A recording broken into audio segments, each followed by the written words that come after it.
അവർക്ക് പറഞ്ഞ് ഹല്ലേലൂയ, യേശുവേ സ്തോത്രം, യേശുവേ നന്ദി, പ്രൈസ് ദ ലോർഡ്.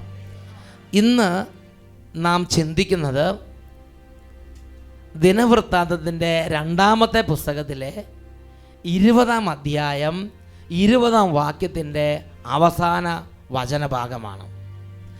നിങ്ങളുടെ ദൈവമായ കർത്താവിനെ വിശ്വസിക്കുവിൻ, നിങ്ങൾ സുരക്ഷിതരായിരിക്കും.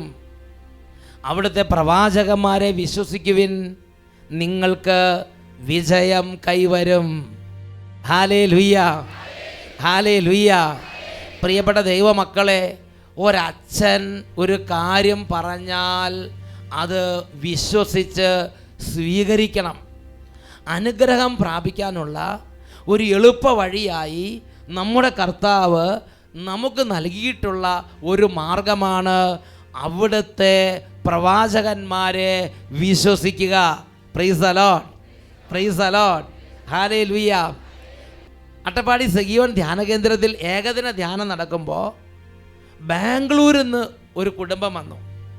ആ കുടുംബം പറയുകയാണ്, 25 വർഷമായി അവർ ബാംഗ്ലൂർ സ്വന്തമായിട്ടൊരു വീടിന് വേണ്ടി ആഗ്രഹിച്ചിട്ട് 25 വർഷമായി അത് നടന്നില്ല.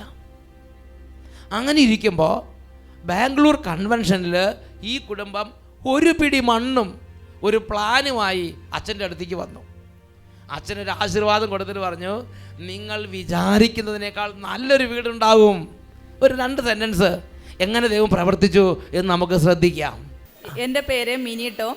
ഞങ്ങൾ കുടുംബസമേതം ബാംഗ്ലൂരിൽ നിന്ന് ഞങ്ങളുടെ ജീവിതത്തിൽ കർത്താവ് തന്ന അനുഗ്രഹത്തിന് സാക്ഷ്യപ്പെടുത്താനായിട്ട് ബാംഗ്ലൂരുള്ള മക്കളെ 2014 ബാംഗ്ലൂർ അഭിഷേകാഗ്നി കൺവെൻഷനിൽ ഞങ്ങൾ സംബന്ധിക്കുകയും ഞങ്ങൾ 25 വർഷത്തോളമായി ബാംഗ്ലൂർ, എൻ്റെ ഹസ്ബൻഡ് 25 വർഷത്തോളമായി, ഞാൻ 15 വർഷത്തോളമായി വിവാഹം കഴിഞ്ഞ് കുടുംബസമേതം അവിടെ താമസിക്കുന്നു.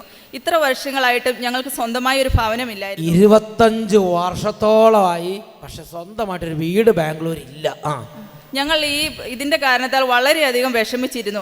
അപ്പോൾ ഞങ്ങൾ ഈ കൺവെൻഷന് വരുന്ന സമയത്ത് ഞങ്ങളുടെ സ്ഥലത്ത് നിന്ന് കുറച്ച് മണ്ണ് എടുത്തുകൊണ്ട് പോയി. കാരണം അച്ഛനെ കണ്ട് ഈ മണ്ണൊന്ന് വെഞ്ചരിച്ച് പ്രാർത്ഥിച്ചുകൊണ്ട് വരാമെന്ന് വിചാരിച്ചിട്ട് അച്ഛനെ കാണുകയും ഞങ്ങളുടെ ഈ വിഷമം അച്ഛനോട് പറയുകയും ഈ മണ്ണ് അച്ഛൻ ഞങ്ങൾക്ക് വെഞ്ചരിച്ച് തന്നു. അപ്പോൾ ഞങ്ങളുടെ കയ്യിൽ ഈ ഭവനം പണിയാനുള്ള പ്ലാൻ ഉണ്ടായിരുന്നു. ആ പ്ലാനും അച്ഛൻ വെഞ്ചരിച്ച് തന്നിട്ട് പറഞ്ഞു, ഇതിലും മനോഹരമായൊരു ഭവനം കർത്താവ് നിങ്ങൾക്ക് തന്ന് അനുഗ്രഹിക്കുന്നു, നിങ്ങൾ ഇവിടെ വന്ന് സാക്ഷ്യം പറയണമെന്ന്. അന്ന് രാത്രി തന്നെ ഞാനും ഹസ്ബൻഡും മക്കളും കൂടി ആ സ്ഥലത്ത് പോയി ഈ മണ്ണ് അച്ഛൻ വെഞ്ചരിച്ച് തന്ന മണ്ണ് കൊണ്ട് ഇട്ട് പ്രാർത്ഥിച്ചു. അതിൻ്റെ ഫലമായി 15 ദിവസത്തിനുള്ളിൽ ഞങ്ങൾക്ക് കല്ലിടാൻ സാധിക്കും. 25 വർഷമായി ബുദ്ധിമുട്ടാണ്, നടക്കണില്ല. അപ്പോഴാണ് പൈസയൊന്നും കയ്യിൽ അധികം ഇല്ല, പക്ഷെ ഒരു പ്ലാനും ഉണ്ട്, ഒരു പിടി മണ്ണും ഉണ്ട്. അപ്പോൾ എന്ത് ചെയ്തു, ഇത് കൊണ്ടുവന്ന് വെഞ്ചിരിച്ച്. അപ്പോൾ അച്ഛൻ പറഞ്ഞു, നടക്കും, നിങ്ങൾ അട്ടപ്പാടി വന്ന് സാക്ഷ്യപ്പെടുത്തുകയോ ഇല്ലയോ എന്ന് പറയണമെന്ന് പറഞ്ഞില്ലേ? അപ്പൊ നിങ്ങൾ സാക്ഷ്യപ്പെടുത്താന്ന് പറയാം, ഉറപ്പായിട്ട് സാക്ഷ്യപ്പെടുത്താന്ന് പറഞ്ഞു. അപ്പോൾ ഞങ്ങൾക്ക് 15 ദിവസത്തിനുള്ളിൽ കല്ലിടാൻ സാധിക്കുകയും ചെയ്തു. 1700 സ്ക്വയർ ഫീറ്റിന്റെ ഒരു പ്ലാനായിരുന്നു അച്ഛനെ കൊണ്ട് കാണിച്ചത്. അപ്പൊ അച്ഛൻ പറഞ്ഞു, ഇതിലും മനോഹരമായ ഭവനം തന്ന് അനുഗ്രഹിക്കുന്നു. 4000 സ്ക്വയർ ഫീറ്റിന് അടുത്തൊരു വളരെ മനോഹരമായ ഒരു ഭവനം തന്നെ ബാംഗ്ലൂര്, അട്ടപ്പാടിയിലല്ല കേട്ടോ. അതിന്റെ ഫോട്ടോ കൊണ്ടുവന്നിട്ടുണ്ട്. 4000 സ്ക്വയർ ഫീറ്റ് ബാഗ്. അയ്യോ, ഇതെന്താ കാണുന്ന കൊട്ടാരമാ. ഞാൻ പണ്ട് സൗദി പോയപ്പോ ഒരു അല്ല ഗൾഫിൽ ഇങ്ങനത്തെ ചില കൊട്ടാരങ്ങൾ കണ്ടിട്ടുണ്ട്. അതുമാതിരി നോക്ക്, എന്താ ഇത് ബാംഗ്ലൂര്.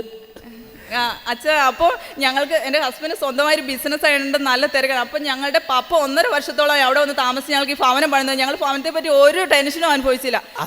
പണിക്ക് നേതൃത്വം കൊടുക്കാനുള്ള ആളെ കേരളത്തിൽ നിന്ന് അവിടെ കർത്താവ് തന്നെ ഈ വലിയ അനുഗ്രഹത്തിന് ഈ അഭിഷേകാഗ്നി ബാംഗ്ലൂർ കൺവെൻഷൻ ഞങ്ങൾ വന്നിരുന്നു. പക്ഷെ മക്കൾക്ക് എക്സാം ആയതുകൊണ്ട് കുടുംബസമേതം സാക്ഷ്യം പറയാൻ സാധിച്ചില്ല. എപ്പോഴും പറയുമ്പോൾ മക്കളെ കൂടെ കൂട്ടി പറയണം, കാരണം അച്ഛന് കുട്ടികൾ വന്ന് പറയണത് ഭയങ്കര സന്തോഷം. അപ്പൊ ഞങ്ങൾക്ക് എല്ലാവർക്കും കൂടെ വന്ന് സാക്ഷ്യം പറയണം എന്നുള്ള ആഗ്രഹത്തിൽ ഞങ്ങൾ ഇന്ന് രാവിലെ ഇവിടെ എത്തിയത്. പ്രൈസ് ദി ലോർഡ് എന്ന് പറഞ്ഞ ഹല്ലേലൂയ. നമുക്ക് വിശ്വാസം, ഒരു കുടുംബം വീടുണ്ടായതിനേക്കാളൊക്കെ വളരെ പ്രധാനപ്പെട്ടതാണ് ഈ മക്കൾക്കും കുടുംബത്തിലെല്ലാം വിശ്വാസവും പ്രാർത്ഥനയും യേശുവിനോട് സ്നേഹവും വചന ശുശ്രൂഷയോട് ബോധ്യമൊക്കെ ഉണ്ടായി. നമ്മുടെ പല കുട്ടികളെയും പിടിച്ചാൽ കിട്ടാതെ കയറ് പൊട്ടിച്ച് നടക്കണം, തൊഴുത്തിൽ നിന്ന് കയറ് പൊട്ടിച്ച് നേരം ഓടിപ്പോകണം. ചിലത് അതുപോലെ ഓടി നടക്കുമ്പോൾ നല്ല അനുസരണവും വചനത്തിന് ദാഹവും ശുശ്രൂഷയ്ക്ക് ദാഹമായിട്ട് ബാംഗ്ലൂരിൽ നിന്ന് ഈ കുട്ടികൾ അപ്പൻ്റെ അമ്മയുടെ കൂടെ നല്ല കൃപയായി ഇവിടെ വന്ന് കർത്താവിനെ ഏറ്റുപറയുകയാണ്.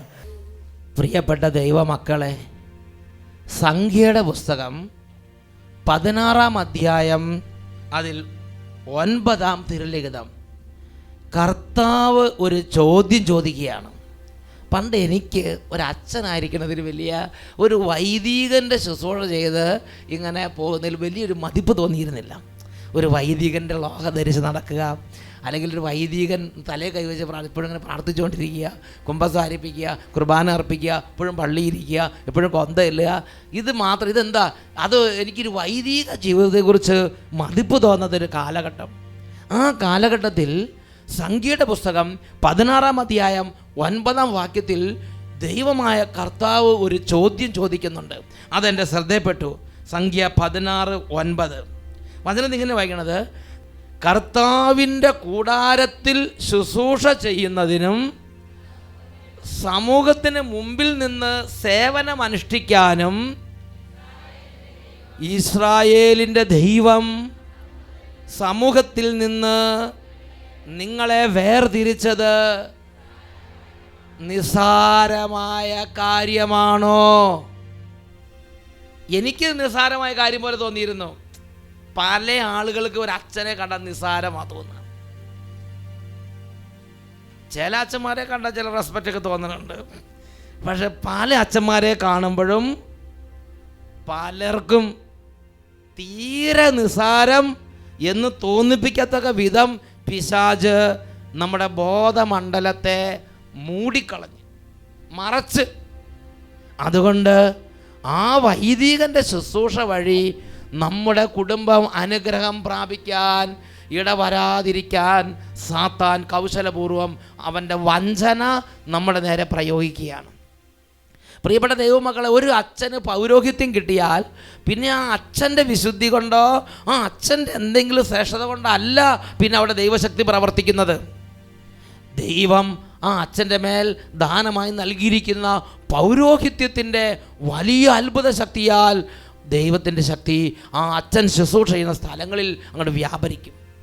വേദനിക്കുന്നവർ, രോഗികൾ, തകർന്നവർ, കടബാധ്യതയുള്ളവർ, ഒരാൾക്ക് സൗഖ്യപ്പെടുത്താൻ പറ്റാത്തവർ, ഒരാൾക്ക് സഹായിക്കാൻ പറ്റാത്തവർ, എല്ലാം കൊണ്ടും സർവ്വവിധത്തിലും അകപ്പെട്ടു പോയവർ, ഇങ്ങനെയുള്ള നിസ്സഹായരും വേദനിക്കുന്നവരും തകർന്നവരുമായ മക്കളെ വളരെ പെട്ടെന്ന് സഹായിക്കുന്നതിന് വേണ്ടിയാണ് ദൈവം ഭൂമിയിൽ പൗരോഹിത്യത്തെ ഉയർത്തിയത്.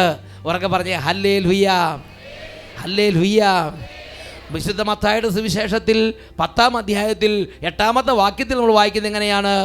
നിങ്ങൾ രോഗികളെ സുഖപ്പെടുത്തുവിൻ, പിശാചുകളെ പുറത്താക്കുവിൻ, കുഷ്ഠരോഗികളെ ശുദ്ധരാക്കുവിൻ, മരിച്ചവരെ ഉയർപ്പിക്കുവിൻ, ദാനമായി നിങ്ങൾക്ക് കിട്ടി ദാനമായി തന്നെ കൊടുക്കുവിൻ. അപ്പോൾ യേശുക്രിസ്തുവിലുണ്ടായിരുന്ന, ദൈവത്തിലുണ്ടായിരുന്ന ഈ വലിയ ശക്തി വിശേഷം ഭൂമിയിലെ മനുഷ്യന്മാരെ തിരഞ്ഞെടുത്ത് അത് മനുഷ്യന്മാർക്ക് പകർന്നു കൊടുത്തിട്ട് ദൈവം അവരോട് പറയുകയാണ്, നിങ്ങൾ വേഗം പോവുക, നിങ്ങൾ വേഗം പുറപ്പെടുക, വേഗം എല്ലായിടത്തും എത്തുക, എന്നിട്ട് രോഗികളെ സുഖപ്പെടുത്തുക, പിശാചുകളെ ബഹിഷ്കരിക്കുക, മരിച്ചവരെ ഉയർപ്പിക്കുക, കുഷ്ഠരോഗികളെ ശുദ്ധരാക്കുക. വേറൊരു വാക്യം പറഞ്ഞാൽ വേദനയിൽ ഇരിക്കുന്നവരുടെ മേൽ ദൈവത്തിൻ്റെ ശക്തി കരകവിഞ്ഞ് ഒഴുകുന്നതിന് അവിടെ ഒരു ഉപകരണമായി വ്യാപരിക്കുക. ഇത് ഇന്ന് നടക്കും മക്കളെ. നമ്മുടെ വിശ്വാസക്കുറവ്, നമ്മൾ ഹൃദയം കൊണ്ട് ദൈവത്തിൻ്റെ വഴികളെ അംഗീകരിക്കുന്നില്ല എന്നുള്ളതൊരു സത്യമാണ്. അതുകൊണ്ട് നമുക്ക് നമ്മുടെ കുടുംബങ്ങളിൽ പല കുടുംബങ്ങളിൽ അനുഗ്രഹം കിട്ടുന്നില്ല. ഞാനൊരു ഉദാഹരണം പറയാം, ശ്രദ്ധിച്ചു കേട്ടെ. അച്ഛന് കർത്താവ് ഒരു പ്രേരണ നൽകി. ഈ അഭിഷേകാഗ്നി മലയിൽ, ഈ മലയിൽ ഒരു കുരിശ് സ്ഥാപിക്കുക, ഒരു കൽക്കുരിശ് സ്ഥാപിക്കുക. എന്നിട്ട് കർത്താവിൻ്റെ ജനം വരുമ്പോൾ കർത്താവിൻ്റെ ജനം ആ കുരിശെ പോയി തൊട്ട് പ്രാർത്ഥിക്കട്ടെ, ദൈവം അവരെ അനുഗ്രഹിക്കും. ഇത്രേ കർത്താവ് പറഞ്ഞിട്ടുള്ളൂ, അവർ വേറെ ഒന്നും ചെയ്യാൻ പറഞ്ഞിട്ടില്ല. കർത്താവിന് ജനം ഒരു ആവശ്യമായി വന്നാൽ അവർ തിക്കും തിരക്കും പിടിച്ച് ഓരോ സ്ഥലത്ത് ക്യൂ നിൽക്കണ്ട, അങ്ങനത്തെ ഒരു അവസ്ഥ വേണ്ട. അവർ കൗൺസിലിങ്ങിന് പോകണ്ട, അവിടെ ഇവിടെ നിൽക്കണ്ട. അവരൊരു കാര്യം ചെയ്താൽ മതി, അവർ ഈ കൽക്കുരിശിൽ തൊട്ട് പ്രാർത്ഥിക്കട്ടെ. കർത്താവ് എനിക്കൊരു പ്രേരണ തന്നു, ഞാൻ വേഗം ഒരു കൽക്കുരിശ് വാങ്ങാൻ ഒരു ചേട്ടനോട് പറഞ്ഞു. ചേട്ടൻ ആ കൽക്കുരിശ് വാങ്ങിച്ചുകൊണ്ട് വന്നു. ആ കൽക്കുരിശ് അവിടെ സ്ഥാപിച്ചു. ജനങ്ങളോട് പറഞ്ഞു, ജനങ്ങളെ, നിങ്ങൾക്കൊരു സങ്കടമോ തകർച്ചയോ വരുമ്പോൾ നിങ്ങളെ കൽക്കുരിശിൽ തൊട്ട് ഒരു സെക്കൻഡ് യേശുവേ നിലവിളിക്കുക, ദൈവം നിങ്ങളെ സഹായിക്കും. ഈ ഒരു ദൂത് ഒരു ചെറുപ്പക്കാരൻ കേട്ടു. ചെറുപ്പക്കാരൻ അത് വിശ്വസിച്ചു. ചെറുപ്പക്കാരൻ നേരെ അവിടെ നിന്ന് പുറപ്പെട്ട് ആ കൽക്കുരിശെ തൊട്ടു. ആ ചെറുപ്പക്കാരൻ 2012 പഠനം പൂർത്തിയാക്കിയതാണ്. എവിടെ പോയാലും ജോലി കിട്ടില്ല. അപ്പോഴാണ് ഇങ്ങനെ ഒരു കൽക്കുരിശുണ്ടെന്ന് ആരോ പറഞ്ഞു. ആ ചെറുപ്പക്കാരൻ നേരെ കൽക്കുരിശിൻ്റെ അടുത്തേക്ക് പോയി. യേശു അങ്ങനെ പ്രവർത്തിച്ചു. നമുക്ക് ശ്രദ്ധിക്കാം. എൻ്റെ പേര് Nikhil George, Ernakulam Saint James ഇടവകയിൽ നിന്ന് വരുന്നു. എറണാകുളത്ത് നിന്നാണ് നിവിൻ. പറ മോനെ. ഞാൻ ഡിഗ്രി BSc ഫിസിക്സ് പഠിച്ചതിന് ശേഷം 2012 കഴിഞ്ഞതാണ്. 2012 ഡിഗ്രി എല്ലാം കഴിഞ്ഞ് BSc എല്ലാം കഴിഞ്ഞിരിക്കുക. അതിനുശേഷം ഒരു ഗവൺമെൻറ് ജോലി നേടുക എന്ന ലക്ഷ്യത്തോടെ PSc കോച്ചിങ് ക്ലാസ്സിലേക്ക് പോവുകയുണ്ടായി. നിരവധി പരീക്ഷകൾ എഴുതിയെങ്കിലും ഒരുപാട് നിരവധി ഇൻ്റർവ്യൂകളും പരീക്ഷകളും ആപ്ലിക്കേഷനൊക്കെ കൊടുത്ത് പക്ഷേ ഒന്നിലും വിജയിക്കാൻ സാധിച്ചിരുന്നില്ല. അങ്ങനെയിരുന്ന അവസരത്തിൽ അട്ടപ്പാടി സെഹിയോൺ ധ്യാന കേന്ദ്രത്തിൽ വരുവാനും ഏകദിന ധ്യാനത്തിൽ പങ്കെടുക്കുവാനും രാവിലെയുള്ള കുരിശിൻ്റെ വഴി ചൊല്ലി പ്രാർത്ഥിക്കുവാനും ധ്യാന ശുശ്രൂഷകൾക്ക് ശേഷം അഭിഷേകാഗ്നി മലയിലെ കൽക്കുരിശിൽ കെട്ടിപ്പിടിച്ച് ആത്മാർത്ഥമായി പ്രാർത്ഥിക്കുകയും ഈ ഇതിൻ്റെ സൈഡിൽ കൂടെ കയറി ആ മലയെ കൂടെ അള്ളിപ്പിടിച്ച് കയറി ആ കൽക്കുരിശിന് അവിടെ ചെന്ന കൽക്കുരിശ് 2 കൈ കൊണ്ട് വട്ടം പിടിച്ച് അങ്ങോട്ട് കരഞ്ഞ് യേശുവേ യേശുവേ അങ്ങനെ പ്രാർത്ഥിക്കുകയും അപ്പോൾ അച്ഛനുണ്ടായിരുന്ന അച്ഛൻ തലയിൽ കൈവച്ച് ആശീർവദിക്കുകയും എന്നിട്ട് നീ ധൈര്യത്തോടെ അടുത്ത പരീക്ഷ എഴുതി, നീ എന്തായാലും വിജയിക്കുമെന്ന് പറയുകയും ചെയ്തു. അപ്പോൾ തന്നെ അച്ഛനത് കണ്ടു. അച്ഛൻ അപ്പം തന്നെ ഇറങ്ങി വന്ന് ബ്ലസ് ചെയ്ത് വിട്ട്, നീ പേടിക്കണ്ട, നിന്റെ കാര്യം ശരിയായെന്ന് പറഞ്ഞു. അതുവരെ ഒരു ഗവൺമെൻറ് ജോലി PSc പരീക്ഷയിൽ ഒന്നുപോലും പാസ്സാകാതെന്ന് ഞാൻ ഒരു ഗവൺമെൻറ് ജോലി ലക്ഷ്യം വെച്ച് മുന്നേറിയിരുന്ന എനിക്ക് ദൈവം കേന്ദ്ര ഗവൺമെൻറ് ജോലി നൽകി അനുഗ്രഹിച്ചു. ദൈവമേ, ഇവിടെ ലോക്കൽ ഗവൺമെൻറ്റിന് എന്തെങ്കിലും കിട്ടിയാൽ വന്ന് വിചാരിച്ചത് ഗവൺമെൻറ് അല്ല, കേന്ദ്ര ഗവൺമെൻറ്റിൻ്റെ ജോലി ദൈവം അങ്ങോട്ട് കൊടുത്ത്. ഞാനിപ്പോൾ നേവൽ ബേസിൽ 1 മാസമായിട്ട് ഇപ്പോൾ എറണാകുളത്ത് നിൽക്കാൻ സമയമില്ല, ഫുൾ ബിസി ആയിരിക്കുകയാണ്. ഇപ്പോൾ നോക്ക്, 2012 തൊട്ട് എഴുതിയ പരീക്ഷകൾക്ക് കണക്കില്ല, പോയ ഇൻ്റർവ്യൂകൾക്ക് കണക്കില്ല, അയച്ച ആപ്ലിക്കേഷൻസിന് കണക്കില്ല. എല്ലാ സ്ഥലത്തുനിന്നും ബുദ്ധിമുട്ട്, നിരാശ, മനസ്സിൻ്റെ കോൺഫിഡൻസ് ഒക്കെ പോവുക, വീട്ടിലൊരു ഭാരം പോലെ ആയി മാറുക. മാതാപിതാക്കൾക്ക് ഈ മകൻ്റെ സങ്കടം ഓർത്ത് സങ്കടം. അങ്ങനെ ഇരിക്കുമ്പോൾ ഇവിടെ വന്നപ്പോൾ കുരിശൻ തൊട്ടി കൽക്കുരിശ് പ്രാർത്ഥിക്കുന്ന കണ്ടപ്പോൾ അച്ഛൻ വന്നു ഒരൊറ്റ സംസാരം. എന്താ പറഞ്ഞത്? നീ പേടിക്കേണ്ട മോനെ, നീ പോയിക്കോ, അടുത്തതിൽ നിനക്ക് ഉറപ്പ്. നോക്ക്, 2 സെൻറ്റൻസ് അച്ഛന് പറയേണ്ടി വന്നുള്ളൂ. ദൈവം അതുപോലെ നടത്തി. അച്ഛൻ്റെ പുണ്യയോഗ്യത കൊണ്ടാണ്. ഞാൻ മനസ്സിലാക്കുന്നത്, ദൈവം വിശുദ്ധ ലിഖിതങ്ങളിൽ പൗരോഹിത്യത്തെ മാനിച്ച് നൽകിയ വാഗ്ദാനങ്ങൾ പൂർത്തിയാക്കാൻ ജീവിക്കുന്നവനായ ദൈവം ആകാശം ചായിച്ച് ഇറങ്ങി വന്ന് ആ വാക്കുകളെ സ്ഥിരീകരിച്ചു. അതാണ് യെശയ്യാ 44:26 നാം വായിക്കുന്നത്. യെശയ്യാ 44:26 വാക്യത്തിൽ നാം വായിക്കുന്നത് എങ്ങനെയാണ്? അവിടുന്ന് തൻ്റെ ദാസരുടെ വാക്കുകൾ നടപ്പാക്കുകയും തൻ്റെ ദൂതന്മാരുടെ ഉപദേശത്തെ നിവർത്തിക്കുകയും ചെയ്യുന്നു. തൻ്റെ ദാസന്മാരൊരു വാക്ക് പറഞ്ഞാൽ ആ വാക്കിനെ ഉറപ്പിക്കുന്നത് ആരാണ്? ഉറക്കെ പറ, വിളിച്ച ദൈവം. ഒരച്ഛൻ സംസാരിക്കുമ്പോൾ അച്ഛൻ്റെ പുണ്യത്തിൻ്റെ പിൻബലത്തിലല്ല, വിളിച്ച ദൈവത്തിൻ്റെ പിൻബലത്തിലാണ് അച്ഛൻ സംസാരിക്കുന്നത്. Praise the Lord. വിളിച്ച ദൈവ വാക്കിനെ സ്ഥിരീകരിക്കും.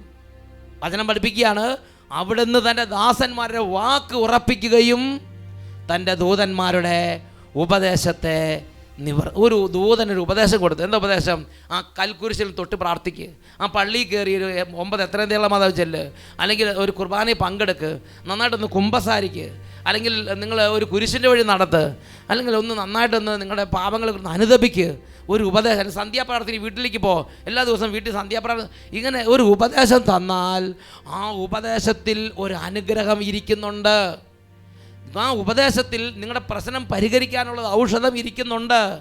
അത് ദൈവമാണ് അതിനെ ഔഷധമാക്കിയും പരിഹാരമാക്കിയും മാറ്റുന്നത്. പ്രിയപ്പെട്ട ദൈവമക്കളെ, ദൈവം നമ്മുടെ കുടുംബത്തിൽ നിന്നൊരു കുട്ടിയെ ഒരു സിസ്റ്ററാകാനോ ഒരു വൈദികനാകാനോ ഒരു അൽമായ ശുശ്രൂഷകനാകാനോ ദൈവരാജ്യത്തിൻ്റെ ഒരു വേലക്കാരനായി ഒരു ശുശ്രൂഷകനായി നമ്മുടെ കുടുംബത്തിൽ നിന്ന് ആരെയെങ്കിലും ഒരാളെ വിളിച്ചാൽ അത് വലിയ ബഹുമതിയാണ്, ഒരു നിസ്സാര കാര്യമല്ല.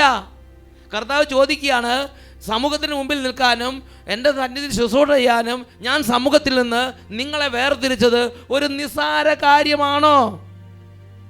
കർത്താവ് അതിനെ വലിയ വിധത്തിലാണ് കാണുന്നത്. എന്നിട്ട് ആ വ്യക്തി പറയണത് കർത്താവിൻ്റെ വാക്ക് പോലെ കർത്താവ് സ്ഥിരീകരിക്കുക. ആ വ്യക്തി ആശീർവദിക്കുമ്പോൾ കർത്താവ് അനുഗ്രഹിക്കുന്നവരെ അനുഗ്രഹിക്കുക. സന്തോഷത്തിന് പറഞ്ഞ ഹല്ലേലൂയ. ഒരു പുരോഹിതൻ ആശീർവദിച്ചാൽ, ഒരു പുരോഹിതൻ വെഞ്ചരിച്ചാൽ, ഒരു പുരോഹിതൻ നെറ്റിക്ക് പിടിച്ച് പ്രാർത്ഥിച്ചാൽ, ഒരു കർത്താവിൻ്റെ ശുശ്രൂഷകൻ, ചിലപ്പോൾ സിസ്റ്ററായിരിക്കും, ചിലപ്പോൾ വചന പ്രഘോഷകരായിരിക്കും, ഒരു കർത്താവിൻ്റെ ഒരു ദാസൻ, കർത്താവിൻ്റെ ഒരു ശുശ്രൂഷകൻ യേശുക്രിസ്തുവിന്റെ നാമത്തിൽ ഒരു ശുശ്രൂഷ ചെയ്താൽ അപ്പം തന്നെ കർത്താവ് അത് സ്ഥിരീകരിക്കുകയാണ്. Praise the Lord. സംഖ്യയുടെ പുസ്തകം 6-ാം അധ്യായം 27-ാം വാക്യം. ഉദാഹരണത്തിന് മക്കളില്ലാത്തൊരു കുടുംബം, അല്ലെങ്കിൽ കടബാധിതരുടെ കുടുംബം, അല്ലെങ്കിൽ രോഗം വഴി തകർന്നൊരു കുടുംബം എന്ന് പറയുകയാണ്. അയ്യോ രോഗിയാണേ, ആർക്കും ചികിത്സിച്ചിട്ട് സുഖപ്പെടുത്താൻ പറ്റുന്നില്ല, ഇങ്ങനെ വേദനകൾ പറഞ്ഞു എന്ന് വിചാരിക്കുക. അപ്പോൾ ഒരു അനുഗ്രഹം കൊടുക്കുകയാണ്, രോഗം മാറട്ടെ, അല്ലെങ്കിൽ ഈ രോഗം വിട്ടുപോകട്ടെ, ഇനി ഇത് ഉണ്ടാകാതിരിക്കട്ടെ എന്ന് പറഞ്ഞു എന്ന് കരുത്.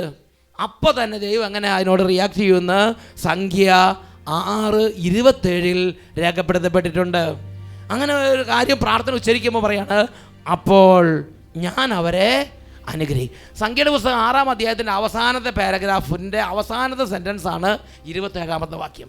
അവസാനത്തെ പാരഗ്രാഫ് മുഴുവൻ പറയണത് ഈ ഒരു വൈദികൻ്റെ പ്രാർത്ഥന, പൗരോഹിത്യമുള്ള ഒരാളുടെ പ്രാർത്ഥന, ദൈവം വിളിച്ച ഒരാൾ പ്രാർത്ഥിച്ചാൽ സ്വർഗ്ഗം എങ്ങനെ അതിനെ കണക്കാക്കുന്നു എന്നാണ് രേഖപ്പെടുത്തിയിരിക്കുന്നത്. എന്നിട്ട് അവസാനം പറയുകയാണ്, അങ്ങനെ പ്രാർത്ഥിച്ച് കഴിയുമ്പോൾ, അനുഗ്രഹിച്ച് കഴിയുമ്പോൾ ഞാനും അവരെ അനുഗ്രഹിക്കും എന്താ പറഞ്ഞിരിക്കുന്നത്.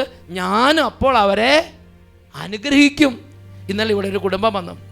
ആ കുടുംബം പറയുകയാണ്, 17 വർഷമായി മൈഗ്രെയിൻ തലവേദന വന്ന് ആ അമ്മ തല വെട്ടി പൊളിയണ വേദനയെ കടന്ന് പൊളയുകയാണ്. ഒരു മെഡിസിനും കൊണ്ട് സുഖപ്പെടുത്താൻ പറ്റില്ല. അങ്ങനെ ഇരിക്കുന്ന സമയത്ത് ഒരു ദിവസം അട്ടപ്പാടി വന്നു. അപ്പോൾ പറഞ്ഞു, നിങ്ങൾ എന്തെങ്കിലും വെഞ്ചരിക്കുകയാണെങ്കിൽ ഇപ്പോൾ വെഞ്ചരിച്ച് തരാം, അത് നിങ്ങൾക്ക് ഔഷധമായി മാറുമെന്ന് പറഞ്ഞു. അമ്മ അത് വിശ്വസിച്ചു. നോക്കാം, വെഞ്ചരിക്കുക ഒന്നും കൊണ്ടുവന്നിട്ടില്ല. പക്ഷെ തലവേദനയ്ക്ക് പുരട്ടാൻ വേണ്ടി ഒരു ഓയിൽ കൊണ്ടുവന്നിട്ടുണ്ട്. ആ അമ്മ ആ ഓയിൽ ഉയർത്തിപ്പിടിച്ച് അച്ഛന്മാർ വെഞ്ചരിച്ച് പോയ സമയത്ത് അങ്ങോട്ട് വെഞ്ചരിച്ച്, എന്നിട്ട് ഒരു തുള്ളി ഇങ്ങനെ അങ്ങനെ പുരട്ടിയുള്ളൂ. പിന്നെ ഇന്ന് വരെ ആ തലവേദന അങ്ങോട്ട് കുടുംബത്തിൽ കയറിയിട്ടില്ല. ആ അനുഭവം ഒന്ന് ശ്രദ്ധിക്കാം. എൻ്റെ പേര് മരിയ. ഞാൻ ആലപ്പുഴ തത്തമ്പള്ളി ഇടവകയിൽ നിന്ന് വരുന്നു. ആലപ്പുഴയിൽ നിന്നാണ് മരിയ. എൻ്റെ അമ്മ കഴിഞ്ഞ 17 വർഷമായിട്ട് മൈഗ്രെയിൻ്റെ പ്രശ്നങ്ങൾ അനുഭവിക്കുന്നുണ്ട്. 17 വർഷമായിട്ട് മൈഗ്രെയിൻ തലവേദന. അപ്പോൾ ഞാൻ 3-ാം ക്ലാസ്സിൽ പഠിക്കുമ്പോൾ എൻ്റെ അനിയൻ 2-ലും എൻ്റെ ചേട്ടൻ 6-ലും പഠിക്കുമ്പോൾ എൻ്റെ പപ്പ സ്ഥലത്തുണ്ടായിരുന്നില്ല. ആ ദിവസങ്ങളിൽ അമ്മയ്ക്ക് മൈഗ്രെയിൻ വരുമ്പോൾ അമ്മ പോയി കിടക്കും, അമ്മയുടെ ചുറ്റും ഞങ്ങൾ 3 പേരും പോയി കിടക്കും. അത് കഴിഞ്ഞ് ചില ദിവസങ്ങൾ ഭക്ഷണമൊന്നും മിക്കവാറും തന്നെ കഴിക്കാറുണ്ടായിരുന്നില്ല. അമ്മയ്ക്ക് ആഴ്ചയിൽ 6 ദിവസവും 7 ദിവസവും തന്നെ തലവേദനയും ഈ ഭയങ്കര സഹിക്കാൻ പറ്റാത്ത പോലെ അമ്മ എണീക്കാൻ പറ്റില്ല. ദിവസത്തിൽ ആഴ്ചയിൽ 6 ദിവസമൊക്കെ അതുപോലെ പട്ടിണി. കാരണം അമ്മ ഇങ്ങനെ കിടക്കുമ്പോൾ മക്കൾ ഇവർ എന്ത് ചെയ്യും, ഇവർ 2-ലും 3-ലും 6-ലൊക്കെ പഠിക്കുമ്പോൾ ദിവസങ്ങളോളം ഈ അമ്മയുടെ ചുറ്റിനും വിഷമിച്ചിരിക്കും. ചില ദിവസമൊക്കെ വീടിൻ്റെ വാതിൽ വരെ പൂട്ടാതെ, അമ്മയ്ക്ക് വയ്യാത്തത് കാരണം ഞങ്ങൾ കിടന്നുറങ്ങിപ്പോയി അങ്ങനെ വാതിൽ പോലും പൂട്ടാതെ കിടന്നിട്ടുള്ള ദിവസങ്ങളും ഉണ്ടായിട്ടുണ്ട്. കുട്ടികളും കുടുംബത്തിലാണെങ്കിൽ ഭയങ്കര സമാധാനം, ഒരു സ്വസ്ഥതയില്ല, ഒന്നും ചെയ്യാൻ മനസ്സ്, ഒരു ജീവനില്ല. അവസാനം കഴിഞ്ഞ ജൂൺ മാസം ഞാനും പപ്പായും അമ്മയും കൂടി ഇവിടെ വന്ന് പ്രാർത്ഥിച്ച് അച്ഛൻ വെഞ്ചരിക്കാൻ പറഞ്ഞപ്പം കയ്യിൽ അമ്മയുടെ ഒന്നും ഉണ്ടായിരുന്നില്ല. അമ്മയ്ക്ക് അറിയത്തില്ലായിരുന്നു ഇങ്ങനെ വെഞ്ചരിക്കുന്നതിൻ്റെ കാര്യങ്ങളൊന്നും. അമ്മ എവിടെ പോയാലും മുടങ്ങാതെടുക്കുന്ന ആക്സ് ഓയിലായിരുന്നു. അപ്പോൾ ആക്സ് ഓയിൽ കയ്യിലെടുത്ത് അച്ഛൻ വെഞ്ചരിക്കാൻ പറഞ്ഞ സമയത്ത് ആക്സ് ഓയിൽ വെഞ്ചരിച്ച് അമ്മ കൈ വെച്ച്, ദൈവമേ എനിക്കിനി ഒരിക്കലും തലവേദന വരരുതെന്നും പറഞ്ഞു. എൻ്റെ ദൈവമേ ഇനി ഒരിക്കലും എനിക്ക് തലവേദന വരരുതേ എന്ന് പറഞ്ഞ് ആ ഓയിൽ അങ്ങോട്ട് വെഞ്ചരിച്ച്. അത് കഴിഞ്ഞ് അമ്മയ്ക്ക് ഏറ്റവും കൂടുതൽ തലവേദന വരുന്നത് ഈ ഉറക്കമുളച്ച്. ഞങ്ങൾ അതുവരെ ഒരിക്കലും ക്രിസ്മസിൻ്റെ രാത്രി കുർബാനയ്ക്കൊന്നും പോയിട്ടില്ല. പോയാൽ ക്രിസ്മസിൻ്റെ ദിവസം മുഴുവൻ അമ്മയ്ക്ക് തലവേദനയായിരിക്കും. അതുകൊണ്ട് ഞാൻ പാതിര കുർബാനയൊന്നും കുഞ്ഞിലെ കണ്ടതായിട്ട് ഓർക്കുന്നേ ഇല്ല. പക്ഷെ അതിനുശേഷം ഞങ്ങൾ ഈ കഴിഞ്ഞ ഡിസംബറിലും പോയി പാതിര കുർബാനയും കണ്ടു, ക്രിസ്മസും നല്ല രീതിയിൽ ആഘോഷിച്ച അമ്മയ്ക്ക് തലവേദന. എത്ര ഉറക്കം ഒഴിച്ചാലും തലവേദന ഇല്ല. തലവേദന ഇല്ല. ദൈവമേ, ആ വെഞ്ചരിച്ച ഓയിൽ പിടിച്ച സമയത്ത് അമ്മ ഒറ്റ പ്രാർത്ഥനയാണ്, ഇനി ഒരിക്കലും ഈ തലവേദന വരാതിരിക്കാൻ തക്കവണ്ണം എന്നെ അനുഗ്രഹിക്കണം എന്ന് പറഞ്ഞ് ആ ഓയിലിനെ അങ്ങോട്ട് കൈ പിടിച്ചു വെഞ്ചിരി ഹോളി വാട്ടർ തളിച്ച്. പിന്നെ അതുകൊണ്ട് നെറ്റിയെ പുരട്ടിയാണ്, തലയെ പുരട്ടിയിട്ടുണ്ടാവും, അത് ഉപയോഗിച്ച് പിന്നെ അതോടുകൂടി തലവേദന പോയി. അല്ലേ? ആ ഓയിൽ ഉപയോഗിക്കാൻ എന്താണ്ടായത്? ഓയിൽ കൊണ്ടുപോയിട്ട് എന്താ ചെയ്തേ? തലവേദന വരുന്ന സമയത്ത് ഓയിൽ ഇങ്ങനെ അങ്ങോട്ട് പുരട്ടി അതോടുകൂടി തലവേദന അങ്ങോട്ട് വിട്ടുപോയി. പിന്നെ ഉറക്കൊഴിച്ചാലും അത് പാർത്തരാത്രി കുർബാനയ്ക്ക് പോയാലും പിന്നെ പിറ്റേ ദിവസം കുഴപ്പം നല്ല സൗഖ്യം യേശു അങ്ങോട്ട് കൊടുത്ത്. ഇത് എത്ര വർഷമായുള്ള കുട്ടിക്കാലം തൊട്ടുള്ളത് അല്ലേ? ഒരു 17 വർഷമായി. 17 വർഷമായിട്ട് 17 വർഷമായി അമ്മയെ അലട്ടിക്കൊണ്ടിരുന്ന മൈഗ്രെയിൻ തലവേദനയാണ് ഇവിടെ പോയത്. അമ്മ ആലപ്പുഴയെ കാണാത്ത ഡോക്ടർമാരില്ല, നോക്കാത്ത മരുന്ന്, പച്ചമരുന്ന്, ആയുർവേദം, ഹോമിയോ, അലോപ്പതി എല്ലാം നോക്കിയിട്ടുണ്ട്. വൈദ്യം, ഒറ്റമൂലി അല്ലേ, പിന്നെ പ്രകൃതി, എല്ലാ തരത്തിലുള്ളത് നോക്കി, ഒന്നും മാറിയിട്ടുണ്ടായിരുന്നില്ല. അത് കഴിഞ്ഞ് അമ്മയുടെ ഈ അവസ്ഥ കഴിഞ്ഞിട്ട് ഞാൻ കോളേജിൽ പഠിക്കാൻ ചെന്നപ്പോൾ അവിടെ എനിക്കൊരു കൂട്ടുകാരെ കിട്ടി. അവൾ 7 വർഷമായിട്ട് മൈഗ്രെയിൻ അനുഭവിക്കുമായിരുന്നു. അപ്പം ഞാൻ മിക്ക ദിവസവും ക്ലാസ്സിൽ വരും, ക്ലാസ്സിൻ്റെ അവസാനം തീർക്കാതെ തന്നെ വീട്ടിൽ പോകേണ്ട അവസ്ഥയിലായിരുന്നു. അപ്പം ഞാൻ ചോദിച്ചു മൈഗ്രെയിൻ ആണോ എന്ന് ചോദിച്ചപ്പോൾ അതെ, 7ാം ക്ലാസ് തൊട്ട് മരുന്ന് കഴിക്കുന്നതാണെന്ന് പറഞ്ഞു. ഞാൻ പറഞ്ഞു ഞാൻ അട്ടപ്പാടി പോയിട്ട് വരുമ്പോൾ നിനക്ക് ഒരു കൊന്ത വെഞ്ചരിച്ചിട്ട് കൊണ്ടുവരാമെന്ന് പറഞ്ഞു. ഈ കുട്ടി പറഞ്ഞു, എൻ്റെ കൂട്ടുകാരി നീ വിഷമിക്കണ്ട, ഞാൻ അട്ടപ്പാടി പോണ ആളാ, ഞാൻ അട്ടപ്പാടി പോയിട്ട് വരുമ്പം നിനക്ക് വേണ്ടി വെഞ്ചിരിച്ച് എന്തെങ്കിലും കൊണ്ടുവരാമെന്ന് പറഞ്ഞു. എന്നിട്ടൊരു കൊന്ത വെഞ്ചിരിച്ച് കൊണ്ട് കൊടുത്ത് കൊന്ത കൊടുത്തിട്ട് അവളോട് പറഞ്ഞു ദിവസം 33 പ്രാവശ്യം വിശ്വാസ പ്രമാണം ചൊല്ലി നീ പ്രാർത്ഥിക്കും, നിനക്ക് ഇനി മൈഗ്രെയിൻ വരില്ല എന്ന് പറഞ്ഞു. അങ്ങനെ അവള് പ്രാർത്ഥിച്ച് ഇപ്പൊ അവള് മൈഗ്രെയിൻ്റെ മരുന്ന് ഉപയോഗിക്കുന്നേ ഇല്ല. മൈഗ്രെയിനും ഫുള്ളായിട്ട് വിട്ടുപോയി, മുഴുവനായി മാറി. 7ാം ക്ലാസ് തൊട്ടുണ്ടായിരുന്നു. നോക്കുക സഹോദരങ്ങളെ, അപ്പോൾ ഒരു സമൂഹം ഇങ്ങനെ ഇരിക്കുകയാണ് ഒരു ധ്യാനത്തിനെ. അപ്പം തന്നെ അച്ഛൻ പറയാണ്, ഇപ്പം നിങ്ങളുടെ പ്രശ്നത്തിന് വേണ്ടി പ്രാർത്ഥിക്കാൻ കർത്താവ് പ്രേരണ തരുന്നുണ്ട്, നിങ്ങൾ വെഞ്ചിരിക്കാനുള്ള എന്തെങ്കിലും കൊണ്ടെങ്കിൽ കൊടുന്ന് കൈപിടിച്ചോ, ഇപ്പോൾ പ്രാർത്ഥിക്കാം, അത് നിങ്ങൾക്ക് ഉപകാരമായി മാറും, നിങ്ങളുടെ പ്രശ്നത്തിൽ ദൈവശക്തി വരും എന്ന് അച്ഛൻ അനൗൺസ് ചെയ്തു. അപ്പോൾ ഈ അമ്മ 17 വർഷം എത്രയോ മറുമരുന്ന് നോക്കിയിട്ടുണ്ട്. എന്നിട്ട് മാറാത്ത സമയത്ത് ഈ ഒരു ഓയിൽ കുറേ കാലമായിട്ട് ഉപയോഗിക്കണതാണ്. അത് കയ്യിരിപ്പുണ്ടായിരുന്നു, കുറച്ച് ബാക്കി, അത് ഹോളി വാട്ടറിൻ്റെ ഒരു തുള്ളി വീണിട്ടുണ്ടാവും, ഇത്രേ ഉള്ളൂ. ഒരു ഇങ്ങനെ ഒന്ന് തേച്ചോളം ഓർമ്മയുള്ളൂ. പിന്നെ ഇന്ന് വരെ അത് അവൻ അലട്ടിയിട്ടില്ല. എന്താ എൻ്റെ കാരണം? ദൈവശക്തി.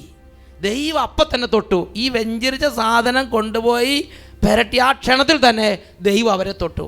എന്താ കാരണം? ഈ വൈദികൻ അവിടെ പ്രാർത്ഥിച്ചു എന്നുള്ളതാണ് അല്ലേ? വൈദികൻ പ്രാർത്ഥിക്കുമ്പോൾ എന്തുകൊണ്ട് ദൈവം അങ്ങനെ ചെയ്യണത്? മലാക്കി പ്രവാചകന്റെ ഗ്രന്ഥത്തിൽ 2-ാം അധ്യായത്തിൽ 7-ാമത്തെ തിരുലിഖിതം, പുരോഹിതൻ അധരങ്ങളിൽ ജ്ഞാനം സൂക്ഷിക്കണം. ദൈവത്തിൻ്റെ ആലോചന പുരോഹിതൻ്റെ അധരത്തിൽ നിന്ന് പുറപ്പെടണം. ജനം പുരോഹിതൻ്റെ അടുത്തെ സമീപിക്കണം. അവൻ സൈന്യങ്ങളുടെ കർത്താവിൻ്റെ ദൂതനാണ്. He is the messenger of god. ഈ പ്രപഞ്ചം മുഴുവനും സൃഷ്ടിച്ച സ്രഷ്ടാവിൻ്റെ മെസഞ്ചറാണ്, ദൂതനാണ്. അപ്പോൾ ആ ദൂതൻ ഒരു കാര്യം പറഞ്ഞാൽ ആ ദൂതൻ്റെ വാക്കുകളെ സ്ഥിരീകരിക്കുന്നത് ആ ദൂതൻ അയച്ച അതിൻ്റെ ഓണറാണ്. ഓണർ വേറെയുണ്ട്. Hallelujah, hallelujah. അച്ഛൻ പറഞ്ഞു നിങ്ങൾ എന്തെങ്കിലും വെഞ്ചരിക്കുകയാണെങ്കിൽ കൈ പിടിച്ചു. അപ്പോൾ വെഞ്ചരിക്കുന്നു പറഞ്ഞു. അത് അച്ഛനെ വിശ്വസിച്ച് ദൈവത്തിൻ്റെ ആള് എന്ന് വിശ്വസിച്ച് ആ ശുശ്രൂഷ സ്വീകരിച്ചു. അത് എന്ത് വിശ്വസിച്ചു അതുപോലെ ആയിത്തീർന്നു. വേഗം എഴുന്നേറ്റ് നിൽക്കാം. പ്രിയപ്പെട്ട സഹോദരങ്ങളെ, നമ്മുടെ ജീവിതത്തിൽ നമ്മൾ ഓരോ ആളും തരവും നോക്കി അച്ഛന്മാരെ ബഹുമാനിക്കുകയോ അപമാനിക്കുകയോ ചെയ്തിട്ടുണ്ട്. നല്ല അച്ഛന്മാരെയൊക്കെ ബഹുമാനിക്കാൻ ആർക്കും പറ്റും, പ്രൈസ് ദി ലോർഡ്. എന്നാൽ ഇത്തിരി കുറവോ ഇത്തിരി കുറ്റമോ ഇത്തിരി ബലഹീനതകളോ ഒക്കെയുള്ളൊരു വൈദികനെ കാണുമ്പോൾ നമ്മൾ ഒരു വൈദികന് ചേരാത്ത വിധം എന്തെങ്കിലും ചെയ്തിട്ടുണ്ടെങ്കിൽ ശരിക്കും വൈദികനോടല്ല, വൈദികൻ പറയും സാരല്ല ഒന്നും കുഴപ്പമില്ല, ഞാനും നിങ്ങളെപ്പോലെ ഒരുവനാണെന്ന് പറയും. പക്ഷെ അങ്ങനെയല്ല, ആ വൈദികൻ അയച്ച ഒരാൾ ഇതെല്ലാം നോക്കിക്കൊണ്ടിരിക്കുന്നുണ്ട്. Praise the Lord.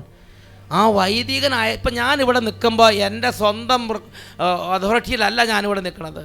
ഇവിടെ ഞാൻ നിൽക്കുന്നുണ്ടെങ്കിലും ഇവിടെ ഞാൻ പറയുന്നുണ്ടെങ്കിലും എൻ്റെ അതോറിറ്റി എന്നെ വിളിച്ചവനും എന്നെ അയച്ചവനുമായ ജീവിക്കുന്ന ദൈവമാണ്. Praise the Lord. ഒരാളുടെ മേൽ കൈകൾ വെക്കുമ്പോൾ സാരല്ല, ജയിക്കും, വീട് കിട്ടും. 1700 സ്ക്വയർ ഫീറ്റ് ഉള്ളൊരു വീടിന് വേണ്ടി അവർ പ്രാർത്ഥിച്ച് പറഞ്ഞു, നിങ്ങൾ വിചാരിക്കുന്ന പോലെ ഒന്നല്ല, ഇതിനേക്കാൾ വലിയൊരു വീട് കിട്ടുമെന്ന് പറഞ്ഞ് പ്രാർത്ഥിച്ചു. ഇന്നലെ പാലായിൽ നിന്നൊരു കുടുംബം വന്ന് പറഞ്ഞു, അവർ പറഞ്ഞെങ്ങനെയാണ്, എത്ര നോക്കിയിട്ടും കല്യാണം നടക്കണില്ല. അപ്പോൾ അച്ഛൻ പറഞ്ഞു പേടിക്കണ്ട, ഈ വേനൽക്കാലം അവസാനിക്കുന്നതിന് മുമ്പ് കല്യാണം നടക്കുമെന്ന് പറഞ്ഞു. അപ്പോൾ ആ ചെറുപ്പക്കാരൻ പറയാണ്, കല്യാണം നടന്നു, കല്യാണം എല്ലാം കഴിഞ്ഞ് പുറത്തേക്ക് ഇറങ്ങിയപ്പം വലിയൊരു പെരുമഴ അങ്ങ് പെയ്തു എന്ന് പറഞ്ഞു. എന്നൊക്കെ പറഞ്ഞേ ഹല്ലേലൂയ. അപ്പോൾ അവൻ പറയാണ്, അപ്പോൾ അച്ഛൻ പറഞ്ഞത് ഞാൻ ഓർത്ത്.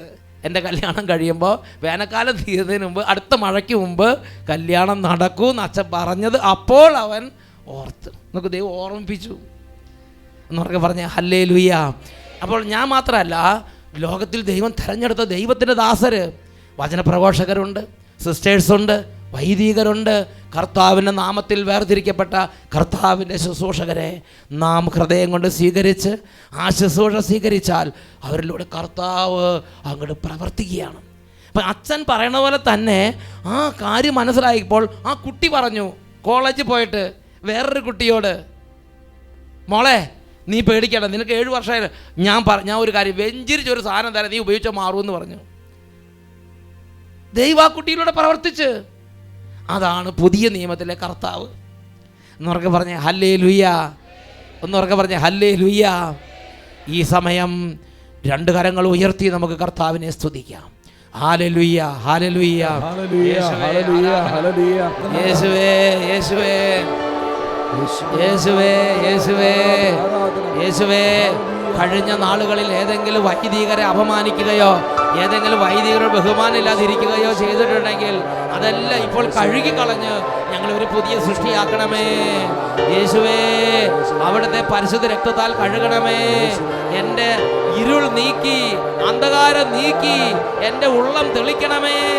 എല്ലാവരെയും ദൈവം കാണുന്നത് പോലെ കാണാൻ, ദൈവം തെരഞ്ഞെടുത്തവരെ, ദൈവം അംഗീകരിച്ചവരെ, ദൈവം നിയോഗിച്ചവരെ, ദൈവം അയച്ചവരെ, ദൈവത്തിന്റെ ശുശ്രൂഷകരെ ആദരിക്കാൻ എൻ്റെ കണ്ണ് തെളിച്ചു തരണമേ ഈശോയേ.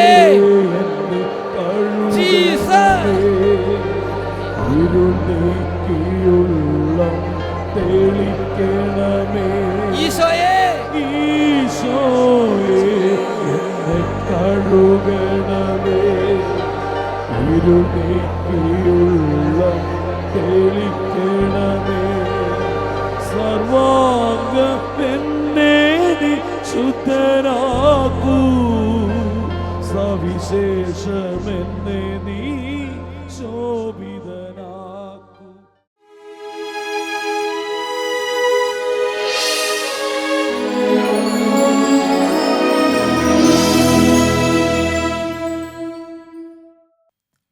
Hallelujah, hallelujah. പ്രിയപ്പെട്ട ദൈവമക്കളെ, നമ്മുടെ കർത്താവായ യേശുവിൻ്റെ മുമ്പിൽ അവിടുന്ന് ലോകത്തിലേക്ക് നൽകുന്ന ദൈവ വിളിയിലൂടെയുള്ള അത്ഭുതങ്ങളെ നമുക്ക് ഓർത്ത് ആരാധിക്കുകയും സന്തോഷിക്കുകയും ചെയ്യാം. ഇപ്പോൾ ഈ പാട്ട് പാടുന്ന സമയത്ത് ദൈവവിളിയെക്കുറിച്ച് ചിന്തിച്ച് നമ്മുടെ കർത്താവിന് മുമ്പിൽ നമുക്ക് ആഹ്ലാദത്തോടെ പാടി പ്രാർത്ഥിക്കാം. വിളിച്ചെന്നെ അനുഗ്രഹിച്ചു, തന്റെ വരങ്ങളാൽ എന്നെ നിറച്ചു. വിളിച്ചത് നാഥനല്ലോ, തന്റെ വിളിയൊരു ദാനമല്ലോ. കരങ്ങളടിച്ച് വിശ്വാസങ്ങൾക്കിടയിൽ നിന്നും സഹോദരിൽ നിന്നും എന്നെ തിരഞ്ഞെടുത്തവൻ ഒരിക്കലും മായാത്ത മുദ്രയാൽ അഭിഷേചിച്ചു, മുദ്രയാൽ അഭിഷേചിച്ചു, മുദ്രയാൽ അഭിഷേചിച്ചു. 2 കരങ്ങളും സ്വർഗത്തിലേക്ക് ഉയർത്തി ദിവ്യകാരുണ്യ ആശീർവാദം സ്വീകരിക്കുന്നു.